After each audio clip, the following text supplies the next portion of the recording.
नईम साहब ये बताइए कि अगर 63 पाकिस्तान तहरीक इंसाफ के चेयरमैन है तो कितने लोगों ने आपको यकीन दहानी किया? आप भी लोगों से राब्ते में हैं, पीटीआई के चेयरमैन ने तो कह दिया, लेकिन आपको क्या मुकम्मल ये एतमाद है कि जो 63 चेयरमैन है वो आप ही को वोट करेंगे? और इसमें से जेल में कितने हैं, अरेस्टेड कितने हैं इस वक्त?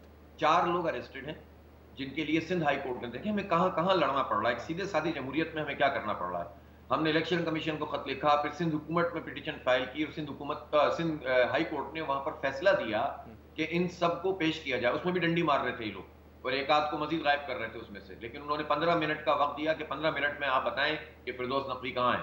बहरहाल अब वो 4 को तो ये प्रोड्यूस करेंगे, ये प्रोडक्शन ऑर्डर उनका देंगे, लेकिन वो लोग कि जो गायब हो रहे हैं ये कहते हैं कि लोग अपनी मर्जी से गायब हो रहे हैं। मुझे आप ये बताएं शहजाद कि जब इलेक्शन बिल्कुल करीब हो, एक आदमी अपने वोटों से मुंतखब होकर, अवाम के वोटों से मुंतखब होकर आया हो, वो अपनी मर्जी से कैसे मेयर के इंतखाब में पार्टिसिपेट नहीं करेगा? उसकी 2 ही सूरतें हो सकती हैं, एक ये कि उसको खरीदा जा रहा है, दूसरा ये कि उसको लापता कर दिया गया है।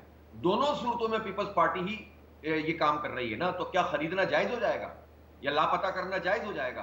क्यों कोई उठ के चला जाएगा और अपने घर को छोड़ देगा और फिर वो अचानक 15 तारीख को नमूदार होगा या फिर नहीं होगा? इसका मतलब अच्छा, लेकिन नईम साहब लापता हो रहे हैं या फिर गायब हैं और भागे हुए हैं? क्योंकि ऐसे तो पाकिस्तान तहरीक इंसाफ की मुल्क भर में लीडरशिप भी जो है, जो इस वक्त अरेस्टेड नहीं है, लेकिन वो भागे हुए हैं, वो गायब है, अरेस्ट से बचना चाहते हैं। तो ऐसे भी तो लोग हो सकते हैं ना? लोग भी हैं कि जो अरेस्ट से बचना चाहते हैं, इसलिए कि उन्होंने बहुत छापे मारे, इन्होंने घर वालों को तंग किया, उन्होंने लोगों को जो है वो कहीं का भी नहीं रहने दिया। अब देखिए उनमें से कुछ तो ऐसे थे जो नॉमिनेटेड थे, ठीक है, और कुछ ऐसे हैं कि जिसको पकड़ते हैं उसको नॉमिनेट कर देते हैं, डराते हैं, धमकाते हैं। तो डरा भी रहे हैं, लालच भी दे रहे हैं, लापता भी कर रहे हैं, घरों पे नहीं रहने दे रहे।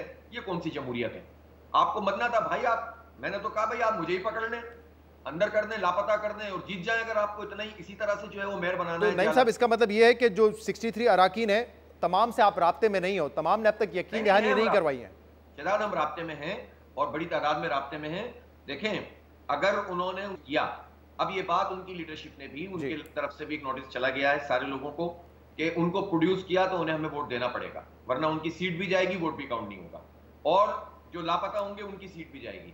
अब लापता है तो अब हम कल फिर जा रहे हैं कोर्ट में और हम कोर्ट से ये इस्तदा करेंगे कि जो लापता है उनको प्रोड्यूस करना भी हुकूमत की जिम्मेदारी है। चाहे बंदा भाई इसी शहर में रहता है ना, इंसान है ना, तो हुकूमत का जो पूरा नेटवर्क है, पूरी हुकूमत के इदारे होते हैं, पुलिस होती है, तो वो उसको इस्तेमाल करे और लेकर आए।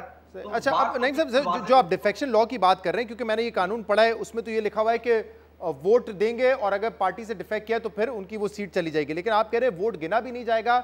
तो ये क्या जो 63A की तशरीह की थी सुप्रीम कोर्ट ने, उस बुनियाद पे आप कह रहे हैं? क्योंकि ये कानून उससे थोड़ा सा मुख्तलिफ लगता है। दूसरा, उसमें तो सुप्रीम कोर्ट ने यह भी वाजे किया था जो पार्लिमानी लीडर है उसके अहकामात होंगे, पार्टी चेयरमैन के नहीं होंगे। तो यहाँ पे पार्लिमानी लीडर कौन है? क्योंकि मैं ये समझना चाह रहा हूँ कि ये कानून और जो आइन है प्रोविंशियल असेंबली के लिए या फिर नेशनल असेंबली के लिए, वो थोड़ा सा मुख्तलिफ लगता है।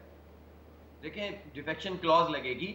एक बात तो यह है कि ये चूंकि डिपिक्ट करेगा पूरा का पूरा वही कानून के जो ऊपर का कानून है, नीचे के कानून को वो जो है वो प्रिवेल ऊपर वाला करता है। दूसरी बात ये है कि जो सुप्रीम कोर्ट का फैसला है वो बहुत वाज़ेह है, उसमें लिखा हुआ मैंने खुद पढ़ा है और अब ये तो हमने सबमिट करा दिया इलेक्शन कमीशन में आज, और वो ये है कि उसमें उनका वोट भी काउंट नहीं होगा, ठीक है।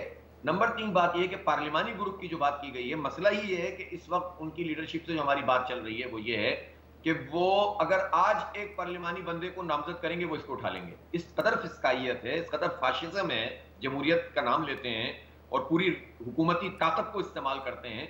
तो आप बताएं कि इसलिए वो इस पर वो ये ऐन वक्त पे अपना जो है वो अनाउंस करेंगे और हमारी अंडरस्टैंडिंग से करेंगे और इंशाल्लाह पीपल्स पार्टी को मुंह की खानी पड़ेगी। जबरन अगर इन्होंने मुसल्लत होकर ये इलेक्शन जीतने की कोशिश की तो उसको हर जगह चैलेंज किया जाएगा। पूरे पाकिस्तान के लोगों को हम पुश पर खड़ा करेंगे। ये कोई तरीका नहीं है यार कि अवाम के मैंडेट को कुचल दो।